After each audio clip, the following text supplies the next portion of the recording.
first step. BCB has been such a blessing because it opened up this ecosystem of people that I would not have known had I not been here. So I'm like, don't take this opportunity for granted. Y'all beat out a lot of applicants. So don't take that lightly that you beat out all these applicants. So you're here for a reason.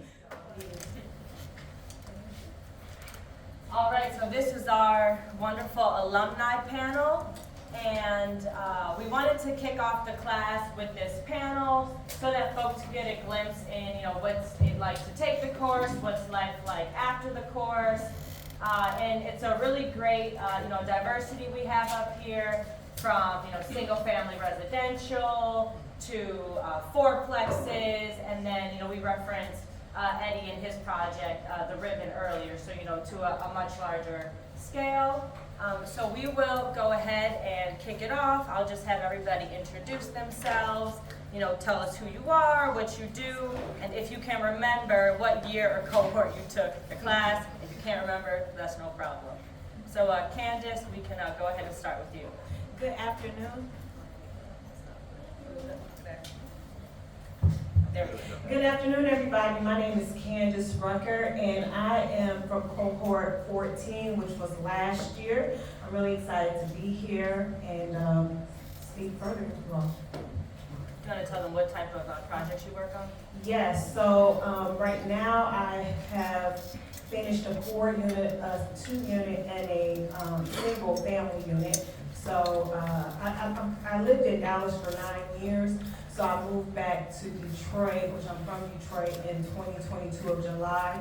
And so I kind of hit the ground running. So I secured those projects and now they're up and running. I did sell the single family home, I flipped that one, but the 4-family, the 2-family, I currently hold those. And I'm in the process of securing a 4 and working on securing an 8-unit buildings for my next project.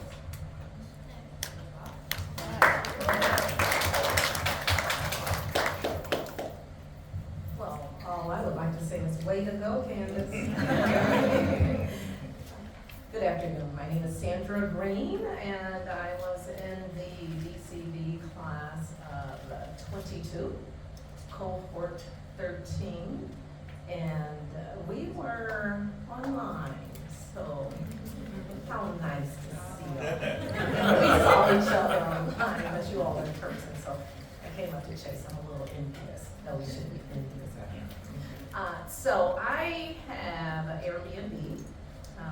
Called a home that was one of those homes. Okay, yeah. You saw it then and you see it now. Looking pretty good. Lots of work and all. So I had that.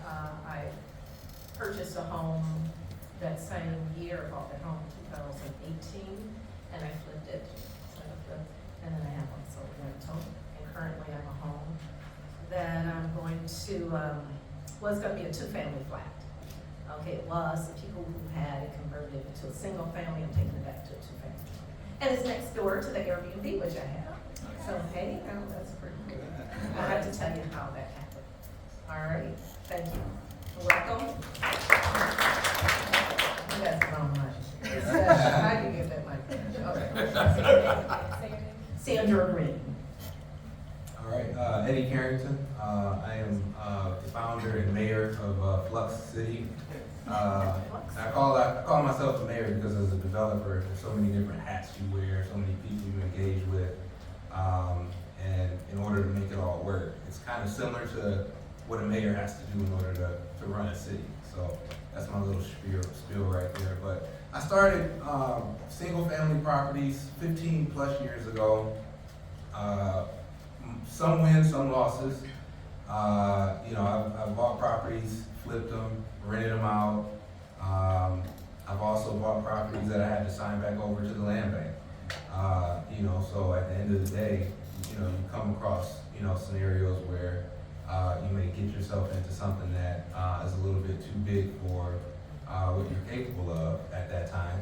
And, but at the end of the day, I just kept going, right? And so fast forward to 2020, I submitted a proposal for a project over on East Warren, and thanks to the community and my community engagement with the individuals in that area who had direct say-so as to who got the ability to develop that project, I was awarded that project. So I went from single-family projects to an $8.2 million development.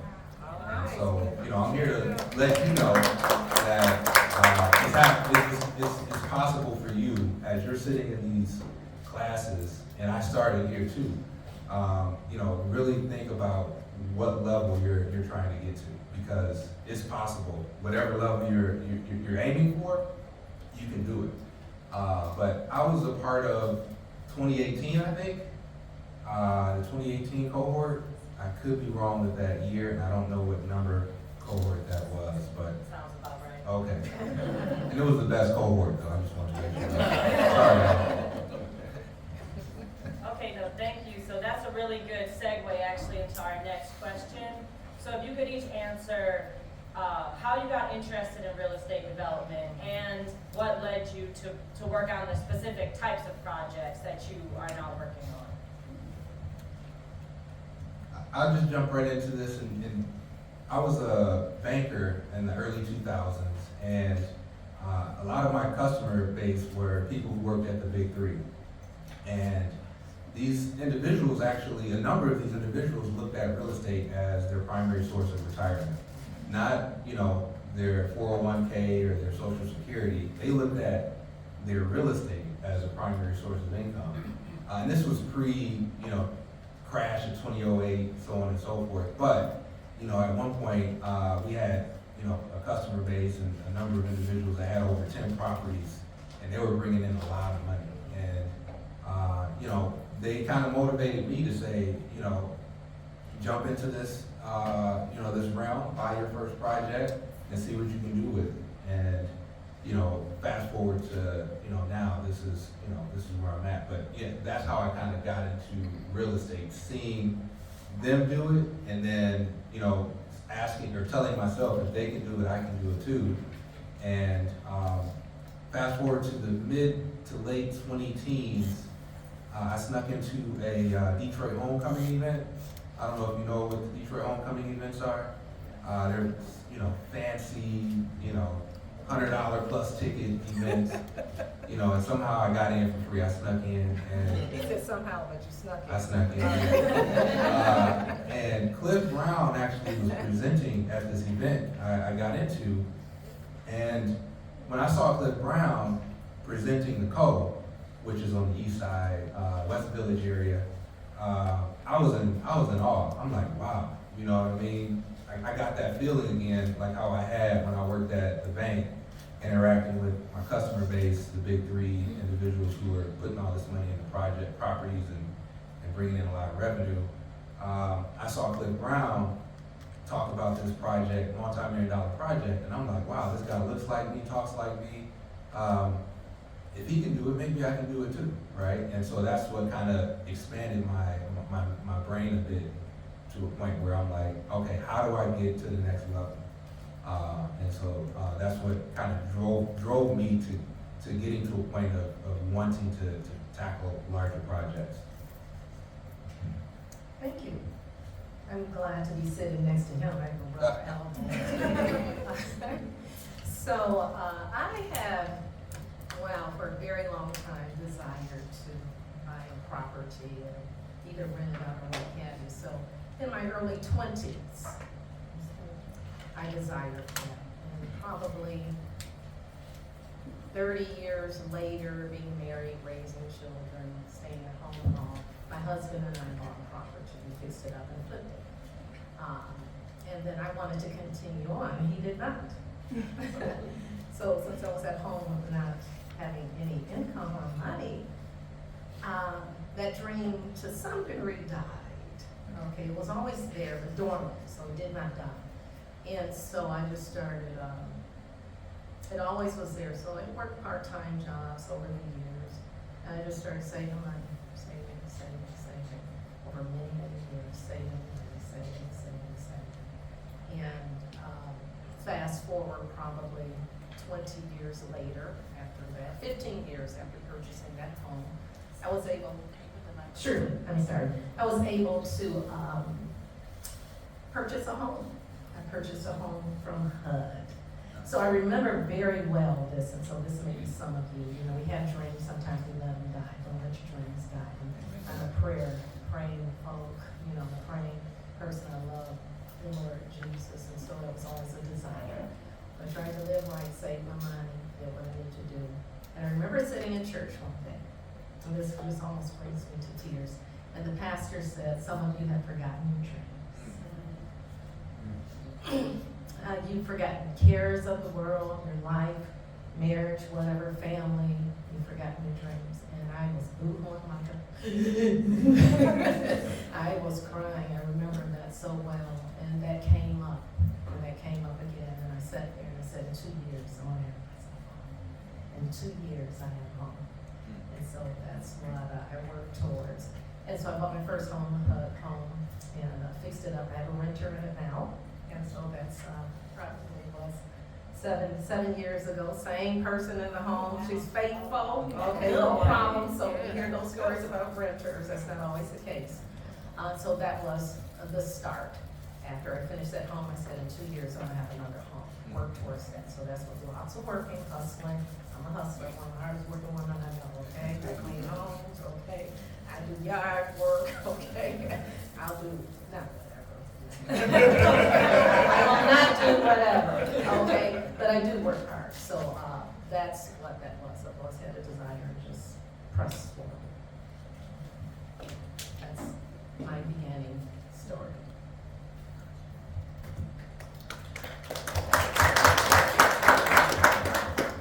So my beginning, I've always had a passion for real estate, and so I was a banker at Chase, but I moved to Dallas in 2013, and I was a business banker at Chase, and I had a lot of business clients coming in. I always was in real estate, but when I moved to Dallas and I see my clients coming in with 6-figure checks, I'm like, what are you doing for a living? And they're like, real estate, but they're more in the commercial. So I said, you know what, I know I did not come to Dallas to do the same thing I was doing in Detroit, which I was a banker, and that's how I got to Dallas. So I ended up quitting my job. I quit my job before I took the real estate test, which is crazy. But I ended up taking the test and I passed it. But my goal was always to be a real estate investor, was always to have property. I believe in ownership. I know 100% ownership is key. So I'm really big on that. But in the interim of me getting my license and going through the grind of working in Dallas, which is a new market for me, I wasn't 100% familiar with it because I just had located there. But I became a multi-million-dollar producing agent there. So as I got caught up in the sales aspect, I kind of got away from the investment. But long story short, I was able to buy 3 properties in Dallas, and that kind of catapulted me when I moved back to Detroit, because that's what gave me the money I needed to come here. And I don't know if anybody's ever moved out of Detroit and come back, but I'm thankful for that experience. And a lot of times, people get, upset about people that leave, but don't come back. Well, I think it's good to have that perspective, because when I'm coming back to Detroit, I'm like, what is everybody doing? Wake up. I'm like, okay. I said, listen, I'm a real estate broker. I got my license in Michigan. I'm a broker here, but my goal is to buy property. Everybody out of state is buying here. Everybody. People from Dallas like, Candace, when you gonna put me on? When you gonna get no. And I'm like, I see so many people, because it's hard when you're from Detroit. We've been through a lot. Detroit has been through a lot, and I get it. But I'm like, y'all need to wake up, because people was buying our communities right from under you. Right from under you. And you just sitting there getting mad. Don't get mad. Equip yourself. This is the first step. BCB has been such a blessing, because it opened up this ecosystem of people that I would not have known had I not been here. So I'm like, don't take this opportunity for granted. Y'all beat out a lot of applicants. So don't take that lightly that you beat out all these applicants. So you're here for a reason. But I love real estate. I believe that is a wealth creation tool that we can use. I bought property. I'll tell you this, and I know, I'm sorry. Because it making me excited. Because when I came back home, I was looking for a property to buy. And so I bought a property on the tax auction site, and I looked at over 700 properties online. I narrowed those 700 plus properties to 77 properties that I physically drove to. It took me 2.5 weeks to drive to all those properties. From those 77 properties, I narrowed it down to 8. I ran the numbers. So what I did, I always recommend running the after repair value and the rental rate, because you want to know what your strategy should be for that property. So once I did that, I bid on 4 properties. I got 1 property, which is a 4-family flat. I bought it for $17,500. I just had that property appraised. It appraised for $275,000. That's wealth creation, y'all. That I know it took a lot for me to go on that site, and dude, you took 2 weeks to drive. It was worth it. I love $200,000, so it's worth it. So I just want y'all to be encouraged. Like, this here is not to be taken for granted. In Dallas, people pay thousands, and you barely can get in the door to have an opportunity like this. So I just want you to know, don't take this opportunity, this moment of you being guided in this path for granted, because sometimes we can, when we let the cares of the world get caught up in our head, we'll let that kind of forget what we're doing. Don't forget why you're here, and don't take this opportunity as a huge stepping stone for you to get to your next. Yes, ma'am.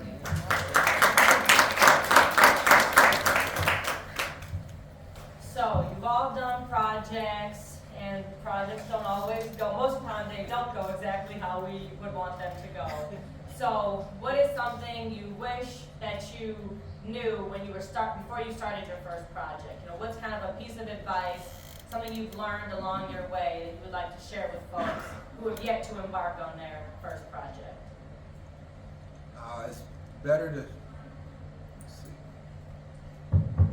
It's better to say no to a good project or a good opportunity or a good piece of real estate than yes to a bad development or real estate or flip, whatever the case is, right? So at one point, back to the land bank, the housing stock and the options that we had were a lot more plentiful than what they are now. It's a little harder to find a good deal on the land bank when it comes to single family projects, right? But at one point, you can go in there and spend $2-3 grand.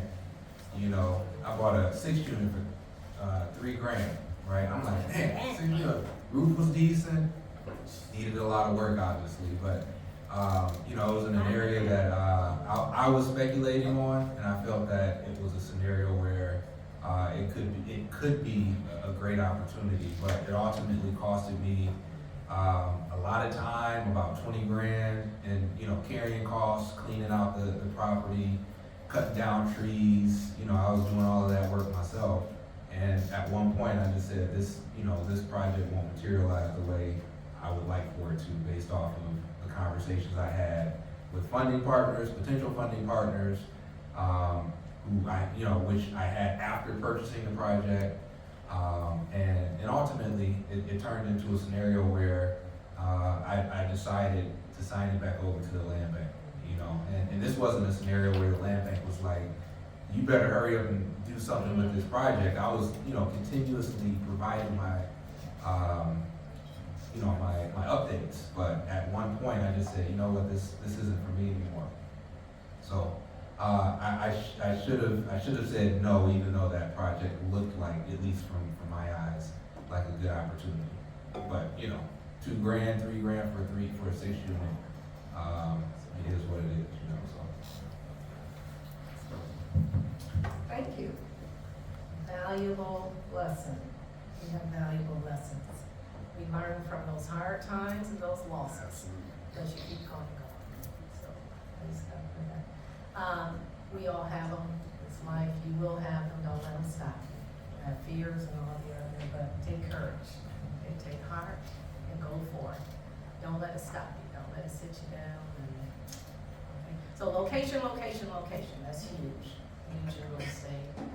Doing the homework, the research and all the other. My first home was a HUD home, and it was on the same block that I live on, across Grand River. So that worked out really well. looking back, I just took my time fixing it up. Took me 2 years to get it fixed up. The valuable lesson I learned in that is never put in a hot water tank or a furnace until somebody's in the house. Learn it, know it, okay?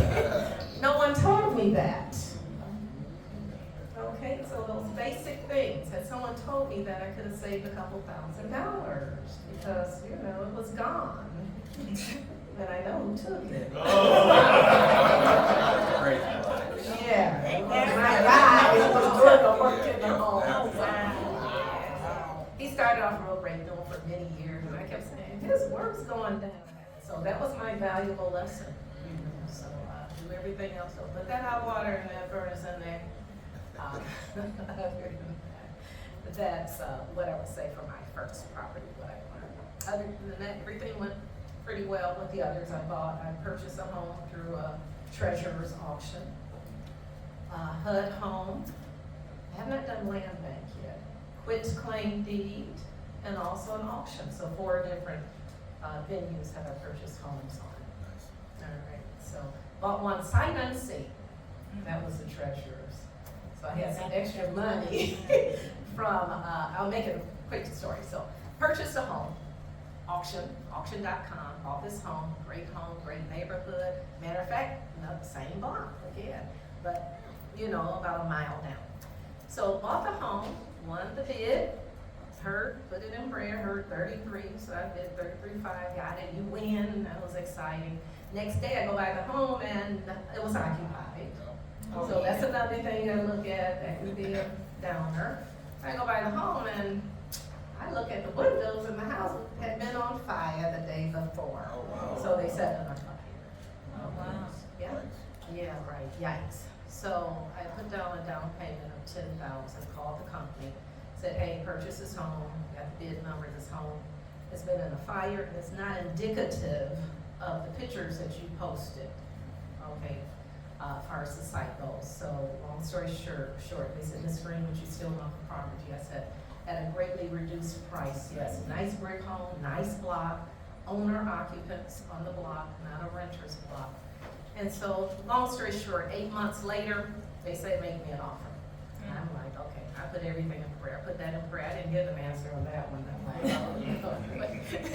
I go to work, talk to a guy who was doing some property investment, and I said, his name was Garrett. I said, Garrett, gave him the story. He said, lowball.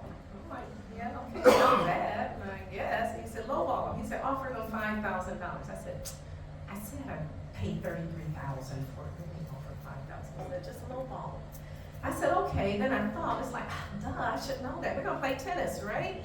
Back, forth, that's how it goes, you know, when you're trying to get a better deal.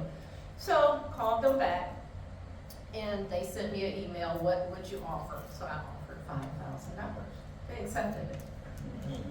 So, never think that something's too low.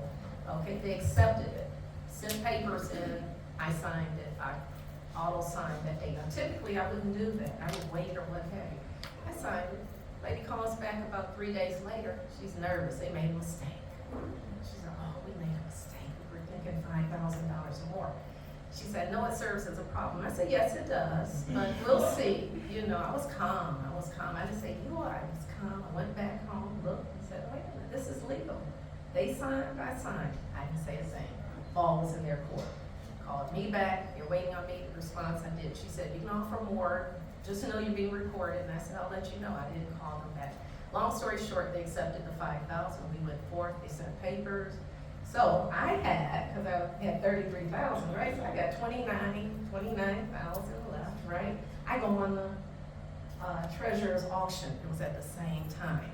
So I go on the treasurer's auction, put a down payment, and I knew I wanted one in the 48216 zone. I'd done some research, heard some things about what's going on with the train station, Central Station.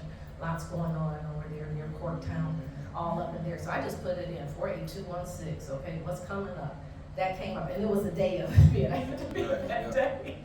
So I pull up on the phone. Okay, this house looks good. So I bid on it. I won the bid, $29,000. All right, won the bid, and house looked good on the site. Okay. Don't forget, they take pictures, okay? Sometimes those pictures are years in advance, you know, when they're taken some years back. You go to it, okay, there's no windows or anything, so I go over there, so my husband goes to the house, he's like, what was the address? I didn't even want to tell him, because I hadn't been by there, so I just was waiting. He goes by, he comes home, he says, how much did you pay for that property? How much did you pay? I said, that's okay. I was having faith. I said, it's okay, it's gonna be my treasure. So he goes in, water up to the knees, not a window in the house, okay, no door, it was all boarded up. Yikes, but knew I had already purchased it, it was mine. From there, what do? You work, you move forward. Like I said, it's my treasure. And let me tell you, say Airbnb now is my treasure.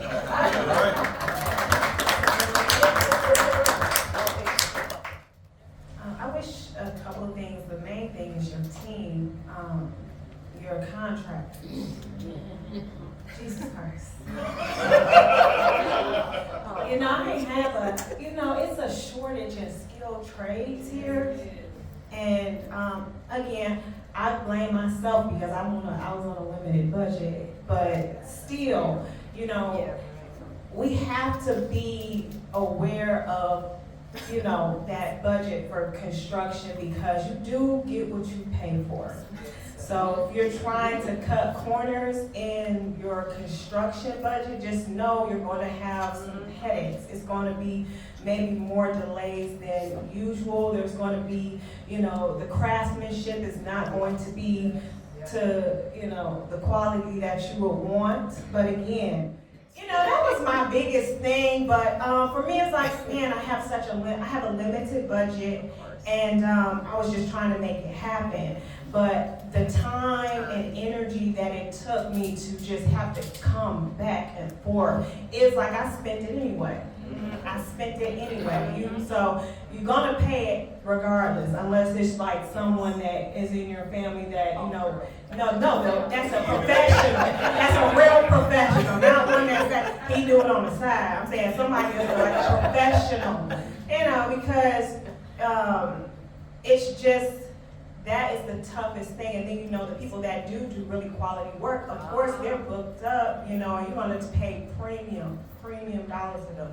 So just be, aware of your budget and knowing that if you do try to cut those costs, that there are some things that come with it. Everything has a give and take. So prepare yourself mentally because it's already a stressful process with going through the construction, but just know if the person is not up to par skill set wise, and that's going to require another level in you, meaning patience, probably a little more money, and then your project is going to be delayed because, he didn't show up, or he showed up when he wanted to show up. And so just be aware of that, because that matters, and it can make or break your project. You kind of have to, well, in my scenario, I had to put together a different starting five for every property I worked on. I had to have a plumber do really good on one project, and then the next project, I'm like, you know what? I just pay you the full amount. How much? $800? Here, just take this. Don't see him again. Right? And now I gotta go, source another plumber. I've had that done with electricians. The electricians have done that to me before as well. It's just, it is what it is, right? So really, make sure that you are networking with your classmates, and you always keep a Rolodex of skilled trades, resources that you're able to fold in if in fact, somebody that you're counting on doesn't execute the way you need them to execute, or just doesn't show up. Can I say one other thing?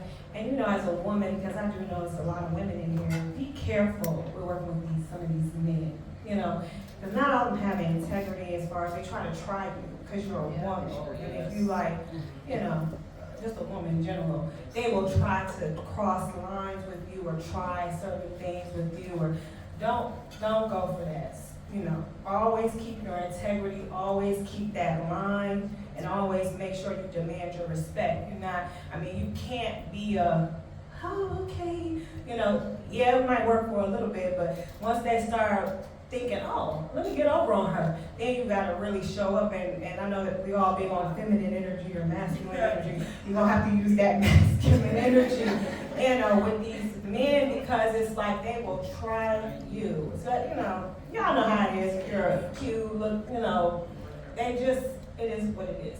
So I just wanna, let you be aware of that. Just don't let it deter you or make you feel any less, but just know that you have to assert yourself, and don't feel like you have to be beholden to anyone. Because I know the men mostly do all the work, but don't feel like you have to be beholden, because at the end of the day, you are paying them. That's right. And they work for you. So maintain your authority as much as you can, and your integrity as well, because that goes a long way in your projects.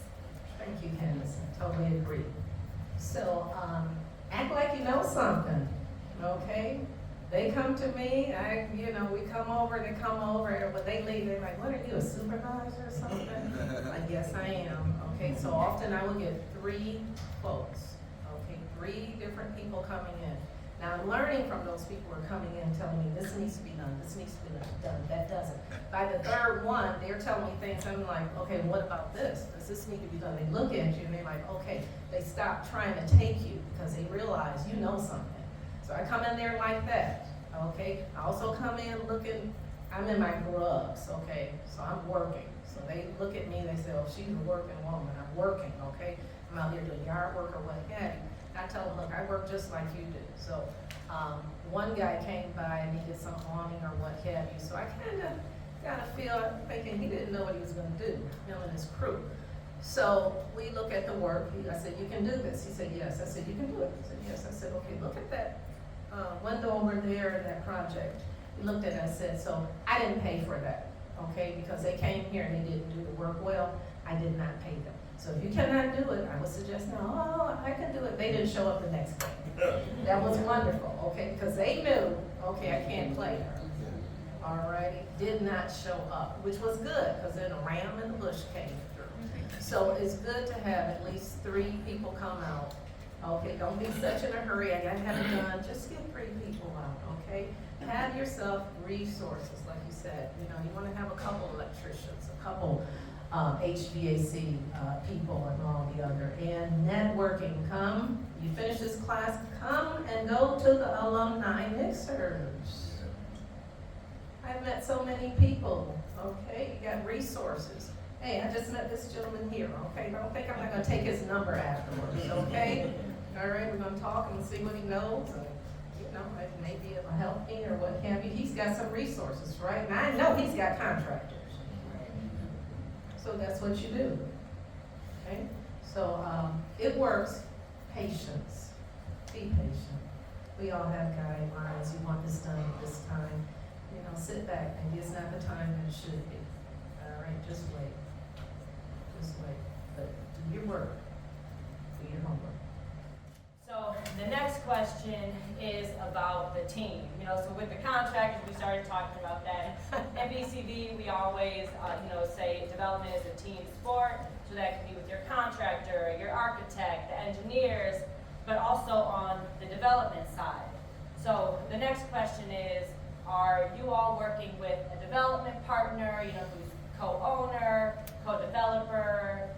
Why or why not? How do you feel about working with a development partner? I'm not.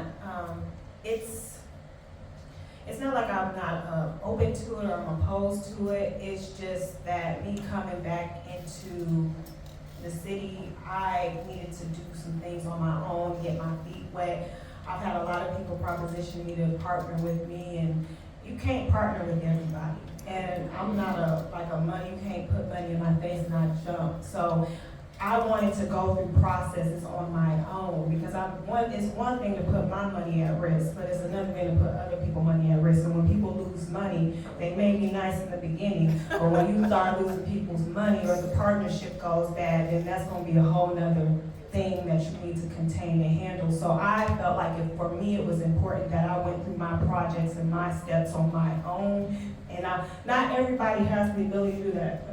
So it really is dependent on your situation. I'm not opposed to people doing it in partnerships, but with me, I'm the developer, I'm the project manager, I'm a real estate broker, and I do property management. I had a property management company in Dallas, so I had that experience to do the lease-up process. So I have an understanding and a knowledge base of how things should be done as far as the marketing, the lease-up, and then a pretty decent understanding of that process of the renovation and doing that sort of thing. So for me, I definitely would be open to the partnership aspect, but I also think it's important to do every aspect of a project so that you have an understanding and that you can recognize when things don't work or when it doesn't look right or when things are kind of off. You can understand, but when you've never done it, because you didn't put yourself in that situation, it's like people can just get all over it, you do whatever they want to, and because you don't have that skill set or have a general knowledge of it, you can't even see it. You can't even spot when something's off.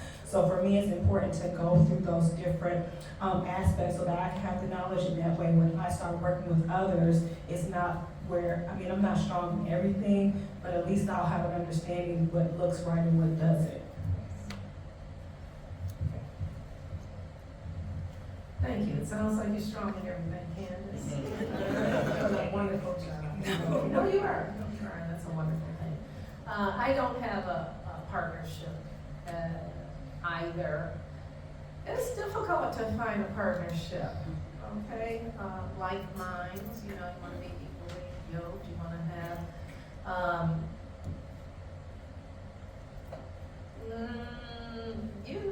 some cohesiveness where you come together. And that could be that crosses the gamut. Do you have the finances? So people might want to hook up with you, but they don't have the finances. What does that look like? Okay, personalities, huge. Okay, what are your goals? So much of that. So in time, I would love to do that. But I start off small, and I am still small and doing individual homes. So no, I've done mine independently. I've been my own general contractor. I painted my own house, all that. So those are things, you have to look at. I remember needing to get this house painted. Oh Lord, I did not want to do it. I just was like laying in bed doing this here. And so then I called out a few painters. They gave me quotes, 3 quotes. And I'm like, you know how long I have to work to pay for that? Okay, I can paint. I know I can paint, okay? I'm talking to myself. So, long story short, went to church one day, it was a project, I go over there, I'm helping out. What do you think they had me doing? Paint. What do you think they had me doing? Paint for the Lord? Yes, that's exactly what I was doing, okay. So I get in there, it's like, oh, Sandy, we're painting. It's like, okay, so I go in the bathroom, I'm painting. Girl comes in over the project, she says, you know how to paint. I said, yeah, I don't really like it, but I do know how to. She made me a supervisor, okay, over the project at a school, Verde Elementary School. We adopted through church, so I laughed and said, okay, Lord, I get it. So I painted my own house, all right? So I got up 2 hours earlier, like 3-4 times a week, okay? You press. You look at how many hours in a day. All these people doing great things, they got the same amount of hours in a day that you have. It's true. And so, okay, get up a little earlier, stay up later if you can. I'm a morning person, so I got up 2 hours earlier, went over there 2 hours painting, and then went on to do about my business, but I got my house painted. But I also included my daughter, my grandson, my son. Everybody had a little project in this here, but saved a lot of money in terms of doing it that way. I'm not opposed to a partnership in time. Yes, I would love to get into a partnership with maybe some bigger projects, but you definitely want to know that you can get along well with who would be your partner. For whatever reason, painting is always the one thing that we all can do, but at least for me, I'm the same way. I'm always like, man, I don't want to do it. And once you start doing it, it's like, all right. But, so the project I'm working on the east side, this is gonna turn out to be roughly a 5-year period from idolization to completion. And during that time, I'm not making any money, right? So imagine if there were partners that were going through this process, needing to show up when you need to show up, putting in anywhere from 10 to 40 hours a week in order to get this project even to the closing table. when it's not even guaranteed for the first 3 years, right? And then another 2 years roughly to build this project out, right? Roughly, yeah, four and a half-ish years. But, you know, that's a tough partner to find that is willing to show up when you need them to show up without that paycheck, you know, coming in on a weekly, bi-weekly basis. In the back of my mind, I always thought that, you know, I needed people that were, or partners more specifically, that were more experienced in commercial real estate than I was. You know, I was a person that came from single-family real estate. I did it as a side hustle for the most part. I had a full-time job up until March of 2023, right? And so, you know, at the end of the day, I always looked at it and I said, I need to have somebody validate, you know, me and this idea. And in order to be able to do so, I need, once again, that partner that has that experience. But ultimately, you know, it's just me. Prior to this project, I also submitted RFPs on the now Detroit Pizza Kitchen, and also Rod Hardiman's project across the street from that.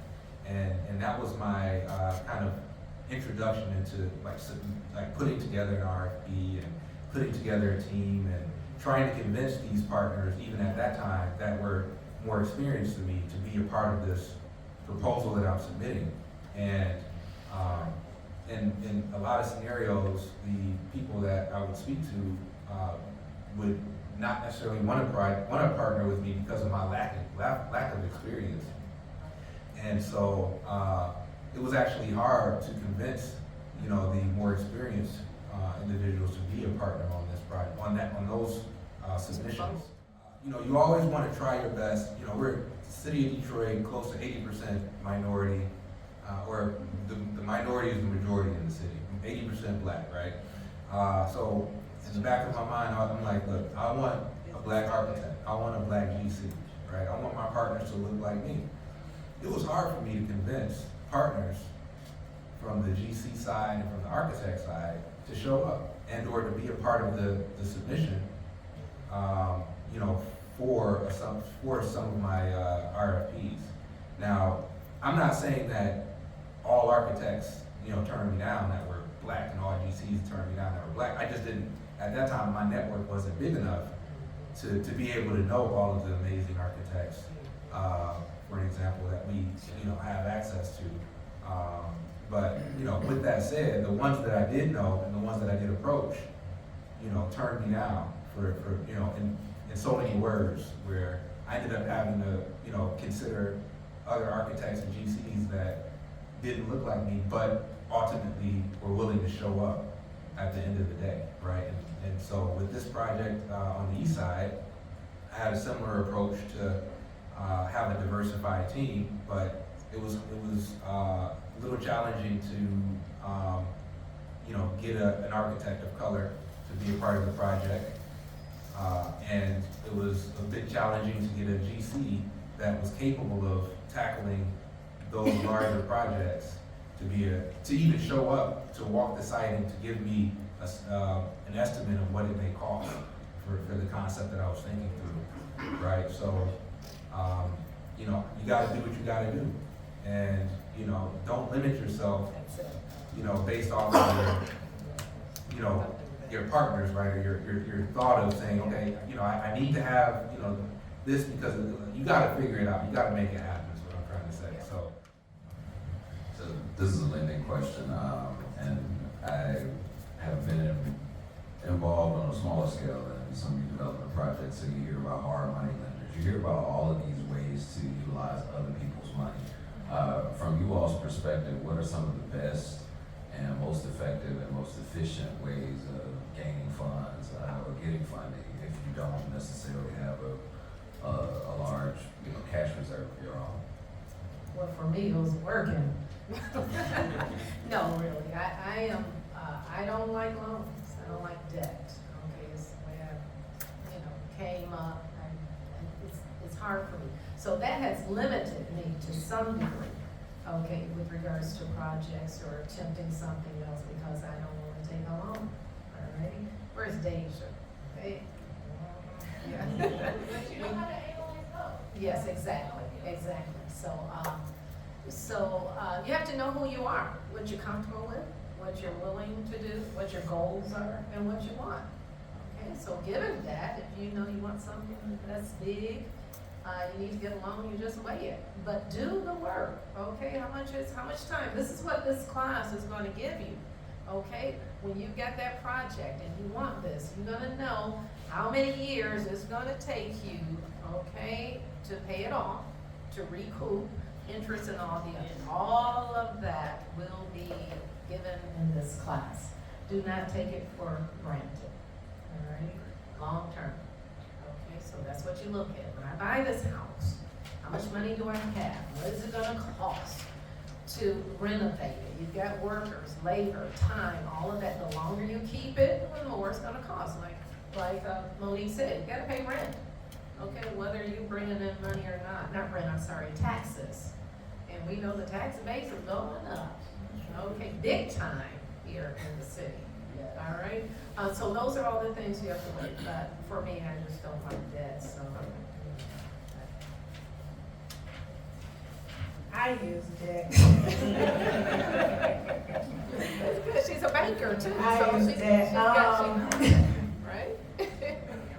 So, I know that for me, growing up, we talk debt is bad, it has such a negative connotation, but, for me with my projects, one of them, which is the 4-family, I had bought 3 properties in Dallas, so I sold a property in Dallas that I had, and that gave me the equity that I needed for my project. Another, the 2-family, I use Lima 1. I'm not a fan of Lima 1s, I'm not promoting them at all, but they did give me the financing that I needed. But when you're doing your projects, you want to make sure that you have reserves.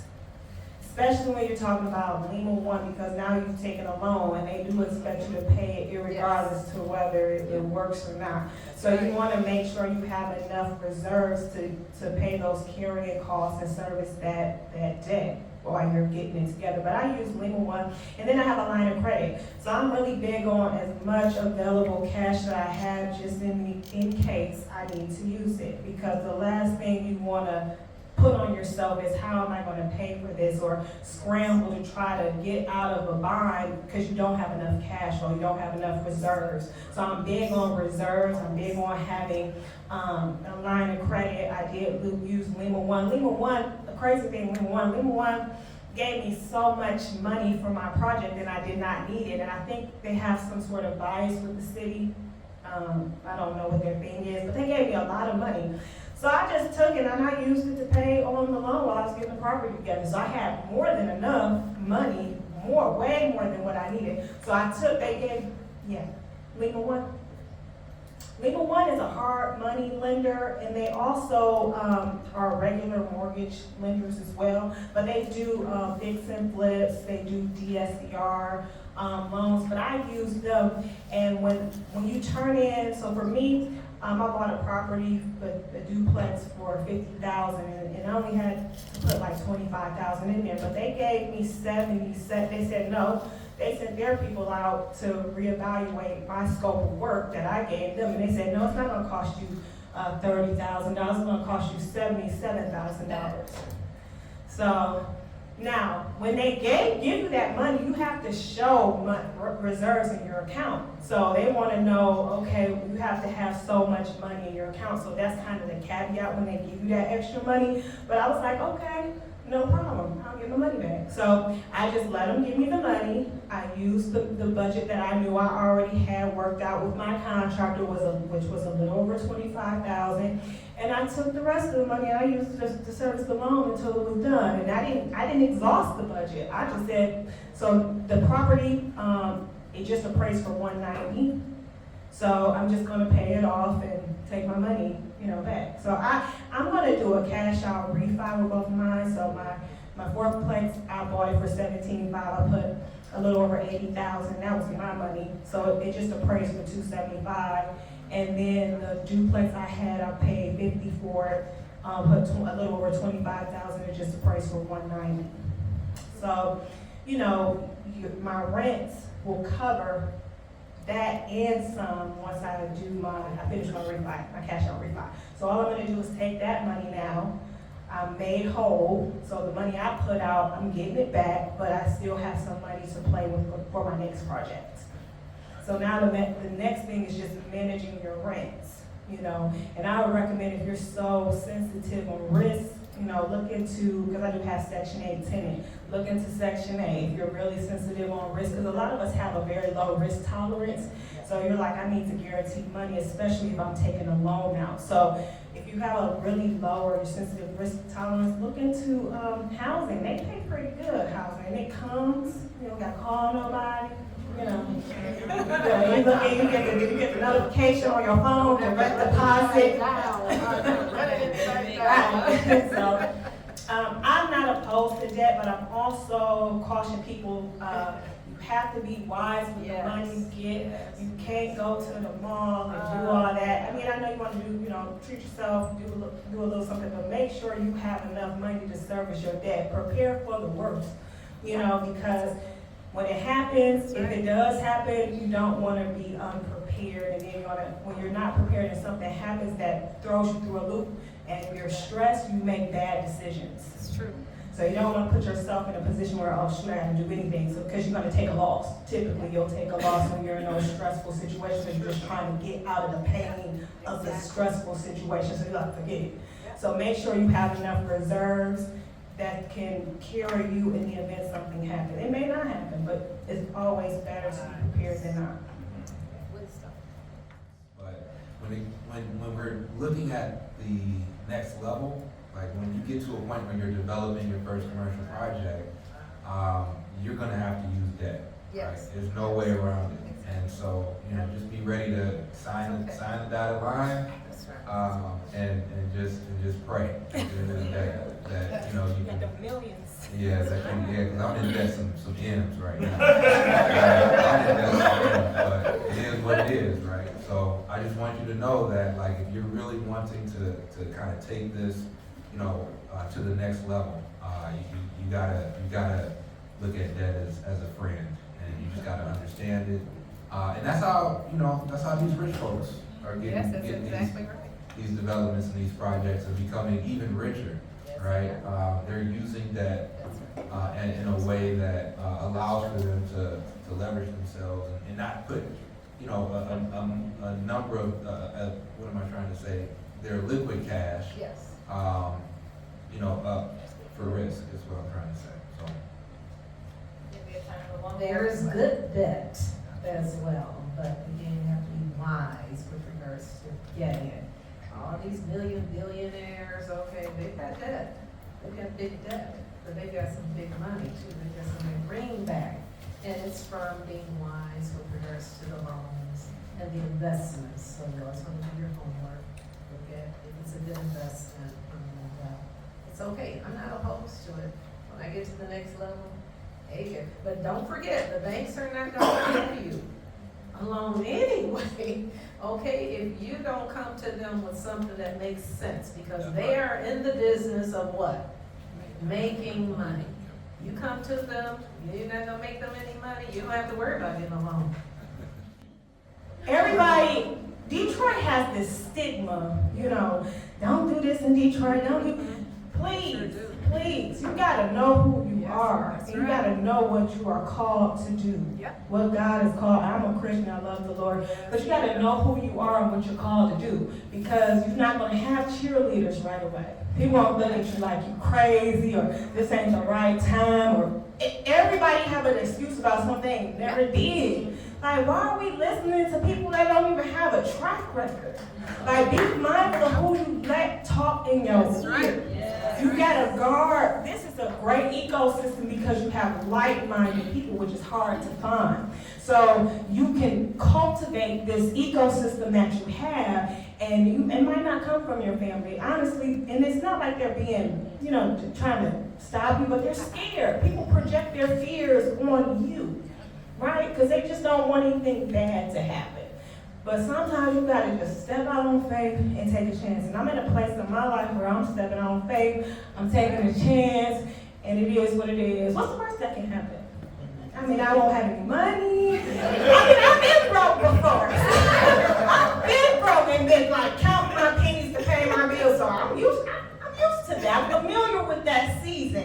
So when we have familiar seasons in our lives, what are you afraid of?